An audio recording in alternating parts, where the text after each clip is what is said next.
നിരവധി ശില്പങ്ങൾ പണി കഴിപ്പിച്ച പ്രശസ്ത ശില്പി നാരായണൻ നരിക്കാമ്പള്ളിക്കൊപ്പാണ് ഇന്ന് നമ്മളുള്ളത്. ഇപ്പൊ കണ്ട ശില്പങ്ങൾ പലതരത്തിലുള്ള ശില്പങ്ങളുണ്ടല്ലോ, അതെന്തിനു വേണ്ടി ചെയ്തതാ? പാർക്കിലേക്ക് വേണ്ടി ചെയ്തതാണ്. എന്തൊക്കെ, അതായത് ഒരുപാട് ഐറ്റംസ് ഉണ്ട് അല്ലെ, അവതാർ അതുപോലുള്ള ഒരുപാട് ഐറ്റംസ് ഉണ്ട്. ഇതൊക്കെ പാർക്കിലേക്ക് വേണ്ടി തന്നെയാണ്? എല്ലാം പാർക്കിലേക്ക് വേണ്ടി ചെയ്തതാണ്. 13 ഐറ്റംസ് ഉണ്ട് മൊത്തത്തില്. കരടിയുണ്ട്, പിന്നെ പുലിയുണ്ട്, സിംഹമുണ്ട്, എല്ലാം ഉണ്ട്. പാർക്കിലേക്ക് വേണ്ട ഒരു എല്ലാം ഉണ്ട്. വേറെ ഏതൊക്കെയാണ് ചെയ്തിട്ടുള്ളത്? വേറെ ഗാന്ധിജിനെ ചെയ്തിട്ടുണ്ട്, പിന്നെ വിവേകാനന്ദൻ, പിന്നെ AKG അതുപോലുള്ളതൊക്കെ ചെയ്തിട്ടുണ്ട്. ഓക്കെ, എത്ര കാലമായി ഈ ഒരു ആർട്ട് വർക്ക് ചെയ്യാൻ വേണ്ടി തുടങ്ങി? ഏകദേശം ഒരു 20 വർഷത്തിനടുത്തായി. 20 വർഷമാവാനായി.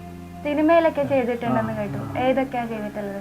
സിനിമയിൽ അനാർക്കലി ചെയ്തിട്ടുണ്ട്, മുന്തിരിവള്ളികൾ കുറേ ചെയ്തിട്ടുണ്ട്. 14 വർഷം ഞാൻ സിനിമയിൽ തന്നെ വർക്ക് ചെയ്യുന്നു.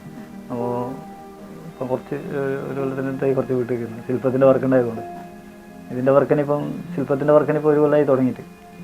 ചെയ്തതിൽ വെച്ചിട്ട് ഏറ്റവും വലിയ ശില്പം ഏതാണ്? ഏറ്റവും വലിയ ശില്പം പിന്നെ ദുബായ് ഫെസ്റ്റിവലിന് ചെയ്തതാണ്. അതായത് 20 അടി ഹൈറ്റ് ഉണ്ടാവും. അത് ഒരു സോൾജിയറെ ശില്പമാണ്. ജപ്പാൻ്റെ സോൾജിയറെ ശില്പമായിട്ടുള്ളത്. അത് തെർമോക്കോളിലാണ് ചെയ്തിട്ടുള്ളത്. ഇപ്പൊ ഈ ചെയ്തേക്കുന്ന ഈ ഒരു അവതാരം അതുപോലുള്ള ജിറാഫ് ഇതൊക്കെ ഏത് ഉപയോഗിച്ചിട്ടാണ് ചെയ്തിട്ടുള്ളത്? ഇത് ആദ്യം ക്ലയർ ചെയ്തു, പിന്നെ സാധാരണ എല്ലാം ചെയ്യുന്ന പറഞ്ഞാൽ ആദ്യം ക്ലയർ ചെയ്തു, പിന്നെ പ്ലാസ്റ്റർ ഓഫ് പാരീസിൻ്റെ മോൾഡ് എടുത്തിട്ട് ഫൈബറിലേക്ക് മാറ്റി. ഇതെല്ലാം ഫൈബറിലാണ് ചെയ്തിട്ടുള്ളത്. ഫൈബറാകുമ്പോൾ ലാസ്റ്റ് ചെയ്യും. സിമെൻ്റ് ആകുമ്പോൾ കുറച്ച് കഴിയുമ്പം അതിൻ്റെ ക്വാളിറ്റി കുറയുമ്പം പൊടിഞ്ഞു പോകും. അപ്പോൾ ഇതിപ്പോൾ ഫൈബറിലാണ് ചെയ്തിട്ടുള്ളത്.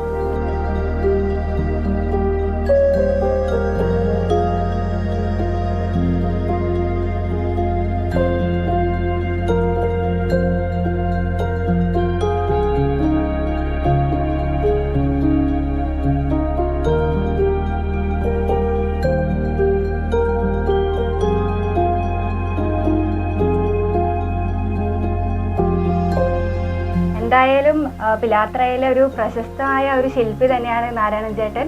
ക്യാമറമാൻ പ്രണവ് പെരുവാമ്പയ്ക്കൊപ്പം അഞ്ജലി ലക്ഷ്മണൻ, നെറ്റ്വർക്ക് ന്യൂസ്.